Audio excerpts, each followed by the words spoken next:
এরে নবীর উম্মতের দল, আল্লাহর কোরআনটারে সিনায় লাগাও রে মুমিন। এ কোরআন পড়ো, সিনায় লাগাও। যেই কোরআন এত দামি, যার সাথে লাগলো তার দাম বেড়ে গেল। সামান্য কাপড়ের দাম নাই, কোরআনে লাগলো গিলাফ নাম হলো, দাম বেড়ে গেল। আমি বান্দার কোনো দাম নাই, কোরআনের কারণে এত সম্মান। ও আল্লাহ, এই সম্মানকে আপনি দায়ী ভাবে কবুল করে নেন। ওরে নবীর উম্মতের দল, মাঝে মাঝে অনেকে বলে হাটহাজারীর হুজুর কেন হেলিকপ্টারে চলে, চরমনাইয়ের হুজুর কেন হেলিকপ্টারে দৌড়ায়, হাফিজুর রহমান কেন হেলিকপ্টারে দৌড়ায়। এমনি তো আমি ইচ্ছা করি না, আমার অফিসে কাগজ লাগাই দিছে হেলিকপ্টারের দাওয়াত নিব না। এই বছর তো পাক্কা নিয়ত করেছি কারো দাওয়াতি আমি নেই না। হ্যাঁ, দিনের স্বার্থে কোন একটা জায়গায় যদি সময়ের কারণে অভাব, রাতে মাহফিল দিনে মাহফিল, সময় নাই, একান্ত ঠেকায় পড়ে গেলে কোনো মুরব্বী যদি চেপে ধরে আদব রক্ষার্থে হয়তো যেতে হয়, কিন্তু ইচ্ছা নাই। বছর পুরাটাই কন্ট্রোল করার চেষ্টা করতেছি। দ্বিতীয় কথা, আমি গত বছরও বলেছি হেলিকপ্টারে আমার বাবায় বাড়ি বিক্রি করলেও সম্ভব না, আমার 14 গোষ্ঠীর বিক্রি করিয়াও হেলিকপ্টারে চলার যোগ্যতা তৌফিক আমার নাই। তারপর আল্লাহ কেন ঘুরায়?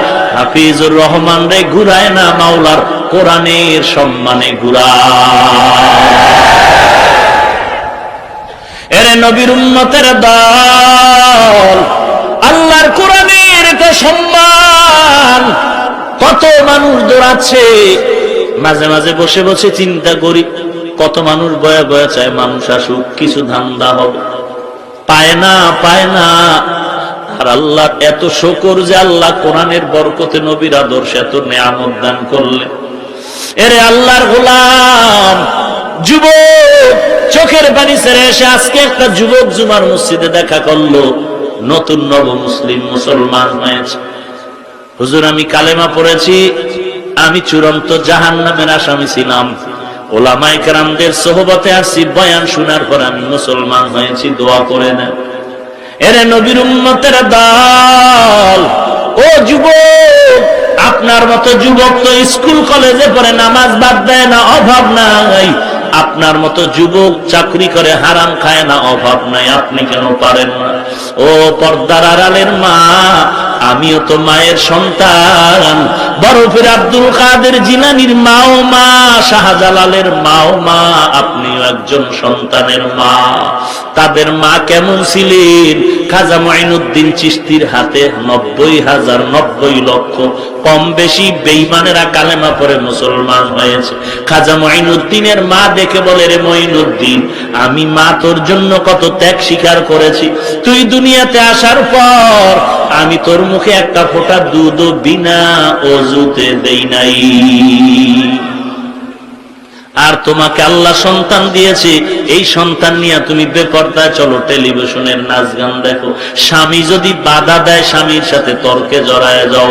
অথচ একটা মা যদি নিজে আদর্শের ভূমিকা নিয়ে ঘরে চলে, পুরা ফ্যামিলিটাই আদর্শবান করা সম্ভব। স্বামী যদি লাইন ছাড়া চলে, একজন মা যদি আদর্শ নিয়ে চলে, মায়ের আদর্শে স্বামীটারও লাইনে নেওয়া সম্ভব। এজন্য ও পর্দার আড়ালের মা, আপনাদের ইতিহাস বড় করুন। আপনারা নিচু মন নিয়ে চললে হবে না, বরং বড় মন নিয়ে চলবেন। আপনারা খাদিজাতুল কুবরা রাদিয়াল্লাহু তাআলা আনহার রাস্তায় মা, আপনারা তো আম্মা জান আয়েশা রাদিয়াল্লাহু তাআলা আনহার কাতারের মা। আপনাদের মর্যাদা ইসলাম দিয়েছে, কোরআন দিয়েছে, আল্লাহ দিয়েছেন, নবী দিয়েছেন। অতএব ওই মর্যাদা যদি রক্ষা করতে চাও, তাহলে ভালো সন্তানের মা হয়ে কবর দেশে রওনা হও। মরে যাওয়ার পরেও যেন সন্তান জানাজার ইমামতি করতে পারে, কবরের কিনারায় গিয়া আল্লাহর কোরআন পড়ে দোয়া করতে পারে। আল্লাহর কাছে দোয়া করো, রে আল্লাহ, জীবনে ভুল করেছি, আজকে থেকে তওবা করে নিলাম রে মালিক, আর নামাজ ছাড়বো না, বেপরদায় চলবো না, সন্তানগুলো কোরআনওয়ালা বানাবো, স্বামীর সাথে দুরাচার করবো না, নবীর সুন্নাত অনুযায়ী চলবো, 5 ওয়াক্ত নামাজ পড়বো। আল্লাহ তাআলা আমাকে মাফ করে দাও। গুনার তওবা করলে, চোখের পানি ছাড়লে আমার আল্লাহ তওবা কবুল না করে পারেন না।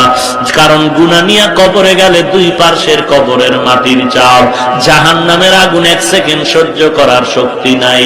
অতএব আল্লাহর মুহাব্বতে তওবা করে নাও, গলায় চুরি আসবে, মরে যাব, আর নামাজ ছাড়বো না, বেপরদায় চলবো না, কাউকে গালাগালি করবো না, গীবত শেখায়াত পেছনে কারো দোষ বলবো না, আল্লাহওয়ালাদের বিরোধিতা করবো না, আলেম ওলামাদের বিরোধিতা করবো না, নবীজির সুন্নাত অনুযায়ী জীবন চালাবো, সন্তানগুলোকে নবীর সুন্নাত অনুযায়ী গড়ে তুলবো। তওবা করার যদি খাঁটি নিয়ত হয়, খাঁটি নিয়তে দুটো হাত আমার আল্লাহকে দেখায়া দাও। আয় আল্লাহ, সবার হাত আপনি কবুল করে নেন। আয় আল্লাহ, আমাদের তওবা কবুল করে নেন, তওবার উপরে মজবুত হয়ে চলার তৌফিক দান করেন, আমিন। আলহামদুলিল্লাহি রাব্বিল আলামিন, ওয়াসসালাতু ওয়াসসালামু আলা সাইয়্যিদিল আমবিয়া ওয়াল মুরসালিন ওয়া আলা আলিহি ওয়া আসহাবিহি আজমাইন। ইয়া আরহামার রাহিমিন, ইয়া আরহামার রাহিমিন, ইয়া আরহামার রাহিমিন। রব্বিরহামহুমা কামা রব্বায়ানি সগীরা, রব্বিরহামহুমা কামা রব্বায়ানি সগীরা। ও দয়ার মালিক, গভীর রাতে কুদরতের নজর দিয়া তাকায়া দেখেন, এই ময়দানের ভেতরে আপনার কত আশেক পাগলেরা হাজির। ওলামায়ে কেরাম, সাদা দাড়িওয়ালা মুরব্বী হাজী সাহেবরা হাত তুলেছেন রে আল্লাহ।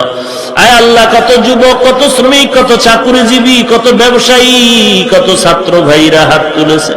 পর্দার আড়ালে কত মা বোনেরা হাত তুলেছে। কারো হাত খালি ফিরাইয়া দিয়েন না রে আল্লাহ। মেহেরবানি করে সকলের জীবনের সব গুনাহগুলো মাফ করে দেন আল্লাহ। মাহফিল কবুল করে নেন আল্লাহ। আলোচনার ভুল ত্রুটি ক্ষমা করে দেন। আয় আল্লাহ, নবীজির মোহাব্বতে মোনাজাত কবুল করে নেন। নবীজির সুন্নতের আমলের আগ্রহ বাড়ায় দেন।